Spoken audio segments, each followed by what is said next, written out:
대한민국 축구대표팀 사령탑 자리에 오른 위르겐 클리스만 감독이 부임 후 채 한 달이 지나지 않은 시점에서 두 차례의 평가전을 가졌습니다.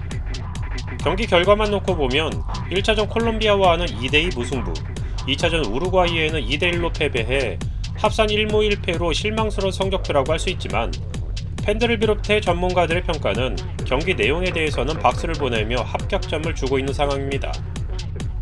일반적으로 평가전에서는 경기의 승패보다는 그동안 준비한 조직력과 전술 및 선수 점검 등에 초점을 맞추며 향후 개선할 부분들을 확인하는 시간으로 볼 수 있는데, 이번 평가전은 새로운 감독 부임 후 얼마 되지 않은 시점에서 치러진 경기이다 보니 기본적인 선수들의 컨디션 점검과 감독이 추구하는 방향성을 짚어보는 시간 정도로 받아들일 수 있었습니다. 두 차례 평가전만으로 속단하는 것이 무리인 것은 알지만 축구팬의 입장에서 이번 평가전을 보고 느꼈던 기존의 대한민국 축구와는 차이를 보였으며 확연히 달랐다고 느껴졌던 부분을 공유해보고자 합니다. 가장 먼저 차이를 보였던 부분은 경기 속도였습니다.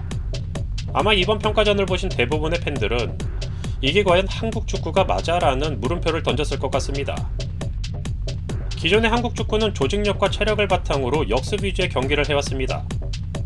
벤투 감독이 4년간 대한민국 축구에 이식시킨 빌드업 축구로 인해 조직력 등 몇몇 개선된 부분도 간과할 수는 없으나, 그와 별개로 한국 축구의 경기 운영 방식은 전방 압박 후 역습, 후방 빌드업 후 역습 등 결국 경기 전체적으로 보면 대부분의 소요되는 시간이 수비 및 빌드업 등 실질적인 공격에서의 소요되는 시간이 아니었습니다. 하지만 이번 두 차례 평가전에서는 최후방에서부터 패스의 방향은 대부분 상대 진영을 향했고, 특히나 상대 페널티 에어리어에서 선수들의 움직임 역시 상당히 눈에 띄었습니다. 개인적으로는 기존의 벤투식 빌드업 축구와 가장 다른 점이 이 부분으로 느껴지는데, 벤투 감독 하에서 대표팀은 후방 빌드업부터 차근차근 전진시켜 하프라인을 넘고 막상 상대 페널티 에어리어까지 오면 왠지 모를 소극적인 플레이를 펼쳐 다시 뒤로 볼을 돌리는 경우가 많았었습니다. 하지만 이번 평가전에서 우리 선수들은 비록 많은 골을 만들어내지는 못했을지라도 기존에 비해 상대팀 박스 부분에서의 움직임이 상당히 적극적으로 변한 것을 느낄 수 있었습니다. 세계적인 공격수 출신답게 클리스만 감독은 부임 후 인터뷰에서 공격 축구를 구사할 것이라고 밝혔었는데요. 선수들 역시 이런 축구를 상당히 원했었나 봅니다. 두 번째로 느꼈던 부분은 쉽게 무너지지 않는 모습이었습니다.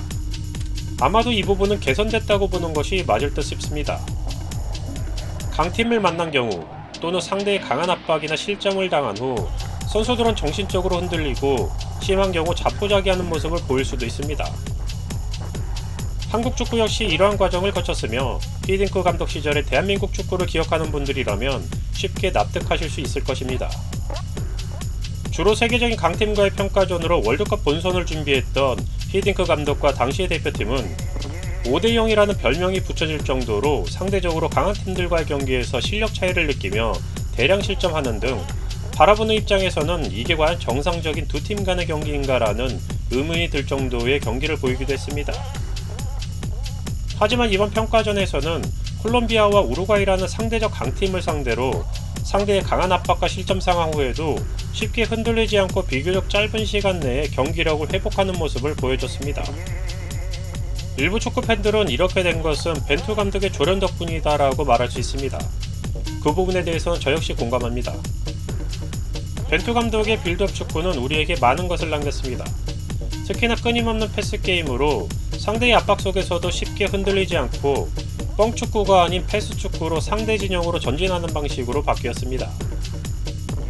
하지만 벤투호와 클리스만호의 확연한 차이점은 앞서 말한 경기 속도라고 볼 수 있는데, 벤투호에서도 간혹 빠른 속도의 경기 흐름을 보일 때가 있었지만 그것은 주로 역습 상황에서 이뤄진 경우이고, 클리스만호의 경우에는 90분 내내 상당히 빠른 경기 속도를 유지했습니다. 이런 속도의 경기력을 전후반 90분 내내 유지한다는 것은 절대 쉽지 않은 일입니다.